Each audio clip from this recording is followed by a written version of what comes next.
اگر مذاکرات میں بہت زیادہ تناؤ ہوتا تو امریکی نائب صدر تشریف نہ لاتے ہیں۔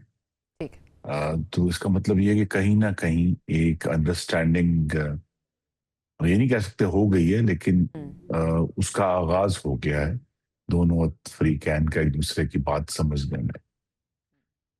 دوسرا ایشو یہ ہے کہ میرے خیال میں تو سب سے پہلے جو معاشی معاملات ہیں وہ ڈسکس ہوں گے، جس میں ایران کی خواہش یہ ہے کہ اس کے جو ایسٹس فریز ہوئے ہیں، اس کے اوپر جو بین الاقوامی پابندیاں ہیں وہ اٹھا لی جائیں تاکہ وہ دنیا کی جو اکانومی ہے اس کا حصہ بنے، اپنی تجارت کر سکے۔ امریکہ کا اس وقت فوری مفاد یہ ہے کہ جو آبنائے ہرمز ہے اس کو نہ صرف کھولنا ہے بلکہ کھول کر رکھنا ہے بین الاقوامی تجارت کے لیے۔ اس میں صدر ٹرمپ کا ایک سیاسی اینگل بھی شامل ہے، کیونکہ امریکہ میں جب سے یہ 40 دن کی جنگ شروع ہوئی ہے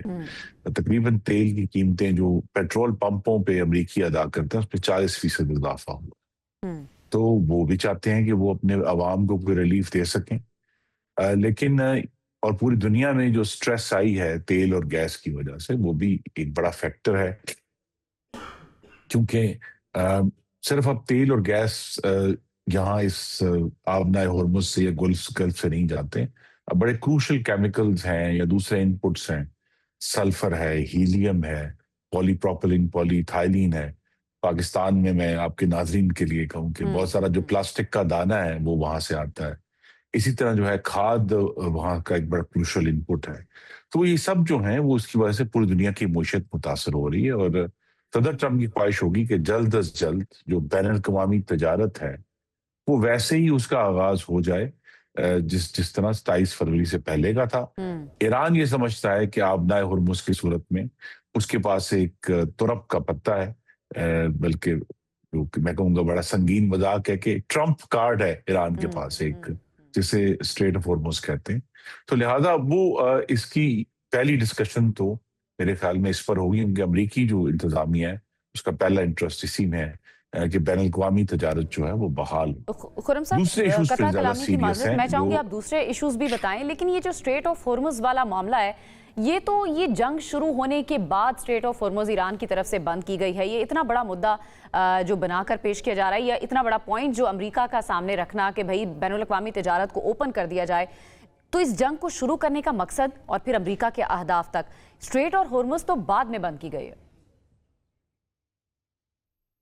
جی دیکھیے، ایران نے جو اس کی میں یہ کہہ سکتا ہوں کم مائیگی تھی، اس کے پاس کم وسائل تھے، اس کا اس نے ایک بہترین استعمال کیا دو حوالوں سے۔ ایک تو یہ ہے کہ غور کیجئے، امریکہ نے درست دعویٰ کیا ہے کہ اس نے ایران کی ساری بحریہ جو ہے اس کو ناکارہ کر دیا ہے، لیکن ایران نے بحریہ کا استعمال کیے بغیر، یعنی اپنا کوئی جنگی جہاز آبنائے ہرمز میں اتارے بغیر صرف دھمکیوں کی بنیاد پر اس کو بند کر دیا، اور وہ دھمکیاں اس لیے کارگر ہیں کہ ایران نے اس جنگ شروع ہونے سے پہلے ہی اپنے جو پورا میزائل کا نظام تھا اس کو ڈی سینٹرلائز کر دیا تھا، اس کو بہت مختلف جگہوں پر اپنی سائٹس کریٹ کر دی تھی۔ تو امریکہ کی تمام تر بمباری کے باوجود وہ ایران کے جو میزائل کے حملے ہیں وہ نہیں روک سکے، ایک دن بھی نہیں روک سکے۔ تو جو سارا ایشو ہے وہ اس لیے کہتے ہیں آبنائے ہرمز ہے، کہ جب آبنائے ہرمز میں جو سب سے تنگ جگہ ہے کہ ایک طرف سے عمان کی ایک نوک نکلی ہوئی ہے اور دوسری طرف ایران ہے، تو وہاں جو جسے کہتے ہیں انٹرنیشنل واٹرز وہ تقریباً نہ ہونے کے برابر ہیں۔ تو وہ جو آبنائے ہرمز ہے اس کا آدھا حصہ عمان کا ہے، اس کا جو انٹرنیشنل عمان کا جو ساورنٹی کا حصہ ہے، دوسرا آدھا حصہ جو ہے وہ ایران کا ہے۔ اس لیے آپ ایران کی جب گفتگو سنتے ہیں انہیں بہرحال جو عمان کے حقوق ہیں اس کا بھی بات کرنی پڑتی ہے۔ تو وہاں جو وہ جو سب سے تنگ حصہ ہے اسی کا سارا ایشو ہے کہ اس کے پیچھے تو باقی سب ممالک کے بھی جو اکنامک رائٹس ہیں، یو اے ای کے، قطر کے، بحرین کے، سعودی عرب کے، آف کورس وہاں جو ہے اس نے بہت کامیابی سے اس کو روکا ہے۔ دوسرا جو ایران نے اپنی کہتے ہیں کہ کمزوری کو طاقت میں بدلا ہے وہ یہ ہے کہ بغیر نیوکلیئر ویپنز کے جو اس کے پاس نہیں ہے، اس نے اپنے میزائل پروگرام کے ذریعے جو عرب ملکوں پہ کم لیکن بڑے کارگر حملے کیے ہیں جس سے ان کی معیشت مفلوج ہو گئی۔ اب وہ پوری دنیا جو ہے وہ یہ چاہتی ہے کہ اس سارے ایشو کو ریزالو کیا جائے. ایران سمجھتا ہے کہ یہ وہ دیکھیے 47 سالوں میں ایران نے آبنہ ہرمز بند نہیں کی. جب اس کے اوپر سب سے بڑا حملہ ہوا تو تبھی اس نے یہ انتہائی اقدام اٹھایا. تو اب یہ جو انتہائی اقدام ہے، ایران یہ سمجھتا ہے کہ اس کے پاس سب سے بڑا جو ہے وہ ٹرمپ کارڈ وہی ہے جیسے وہ استعمال کرنا چاہیں گے. اور ان کی بھی خواہش ہوگی کہ اس اکنامک کارڈ کو اپنی اکانومی کو بہتر کرنے کے لیے استعمال کریں. دوسرا ایشو یہ ہے کہ یہ جو اس میں خطرہ ہے دونوں طرف سے، کہ دونوں طرف جو ہیں جسے انگریزی میں کہتے ہیں over play their hands.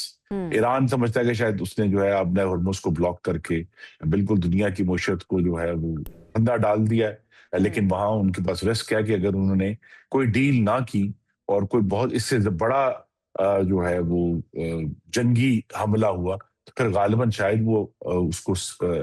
Defend نہ کر سکیں جس طرح ابھی تک کیا ہے. لیکن یہ کہ اوور آل میں اس سارا جو پروسیس ہے ابھی تک تو پر امید ہوں کہ اس کا چاہے تمام مسائل حل نہ ہو لیکن یہ جو معاشی جو بارگین ہے جس کا میں نے آپ کے ناظرین کے سامنے ذکر کیا ہے اس پر ضرور کوئی پیش رفت ہوگی. اس پر ضرور کوئی پیش رفت ہوگی. کون سے ایسے پوائنٹس ہیں خرم صاحب، کیونکہ امریکہ اپنے پوائنٹس لے کر آیا ہے، ایران کے اپنے پوائنٹس ہیں، ابھی تک تو وہ یہ کہہ رہے ہیں کہ ہم اپنے ان مطالبات سے پیچھے نہیں ہٹیں گے جن میں جوہری جو طاقت بننے کا ایران کا جو خواب جس چیز کو پوائنٹ بنا کر، جس چیز کو بنیاد بنا کر امریکہ نے ایران پر جو ہے چڑھائی کر دی تھی، ایک تو وہ پوائنٹ ہے. آپ کو لگتا ہے کہ ایران اس معاملے سے، کیونکہ وہ تو جب مذاکرات کی ٹیبل پر اس جنگ سے پہلے ہی بیٹھا تھا تو اس بات پہ آمادہ ہو گیا تھا، تو پھر کون سے پوائنٹرز ہیں، سینٹر کون سا گراؤنڈ کریٹ کیا جائے گا یا کون سی ایسی بات ہوگی جس پر دونوں ممالک اگری کر سکتے ہیں؟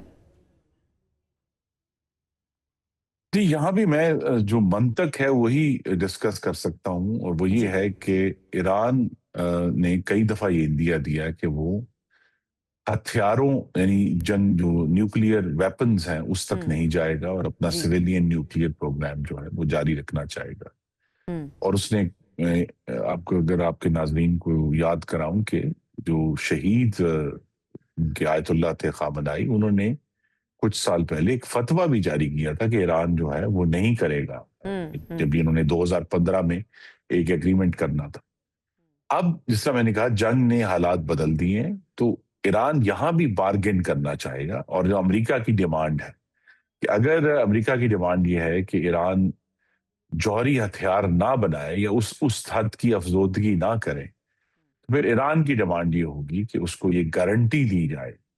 کہ اسرائیل اس پر حملہ آور نہیں ہوگا، امریکہ اس پر حملہ آور نہیں ہوگا. تو لہذا یہاں بھی ایک بارگین ٹیبل پر رکھا ہوا ہے کہ ایران غالباً تیار ہو جائے، کیونکہ پہلے بھی وہ تیار رہے ہیں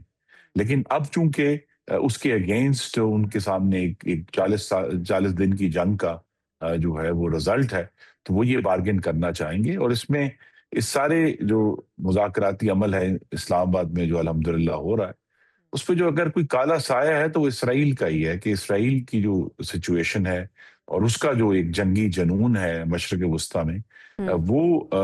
امریکن پوزیشن کو ڈیمیج کرے گا جس کے اگینسٹ پھر بالکل خرم ایران صاحب، اور بھی ہارڈ لائن لے سکتا ہے. سارا معاملہ پھنستا بھی وہیں پر جا کے ہے. اسرائیل کے بارے میں آپ نے بڑی انٹرسٹنگ بات کی، یہ جو گارنٹی والا معاملہ ہے نا، یہاں پر یہ سارا مدعا کہ بھائی گارنٹر اسرائیل کا اور امریکہ کا، گارنٹر کون ہوگا؟ خاص طور پر اسرائیل کی میں بات کروں گی، اور امریکہ کی تو ظاہر ہے اس طرح پہلے بھی ٹرسٹ ڈیفیسٹ ہے اور ایران پہلے بھی یہ اظہار کر چکا ہے کہ ہم امریکہ پر اعتماد نہیں کرتے ہیں. تو گارنٹر کا رول کون پلے کرے گا؟ ٹھیک ہے پاکستان تو فیسیلیٹیٹر کا رول پلے کر رہا ہے. جی امریکہ اسرائیل کی گارنٹی دے سکتا ہے لیکن کچھ آبزرورز کا سوال درست ہے کہ امریکہ کی گارنٹی کون دے رہا ہے. اور اسی لیے اس سوال کا جواب جو ہے جو پاکستان اور چین نے جو 5 نکات آج سے کوئی 10 دن پہلے ایشو کیے تھے ان میں اس کا جواب یہ کہ بالآخر یہ جو امریکہ کی گارنٹی ہے وہ بین الاقوامی اداروں کے ذریعے آئے گی اور اس میں سوائے میری نظر میں اقوام متحدہ کی سیکیورٹی کاؤنسل کے اور کوئی ایسا ادارہ نہیں ہے. سیکیورٹی کاؤنسل میں آپ کو معلوم ہے کہ جو 5 پرماننٹ ممبرز ہیں سب نیوکلیئر پاورز ہیں وہ وہاں موجود ہیں. تو چائنا بھی ہے، وہاں رشیا بھی ہے. تو اگر وہاں امریکہ یہ گارنٹی دیتا ہے الٹیمیٹلی اور تبھی اس کی کوئی ساکھ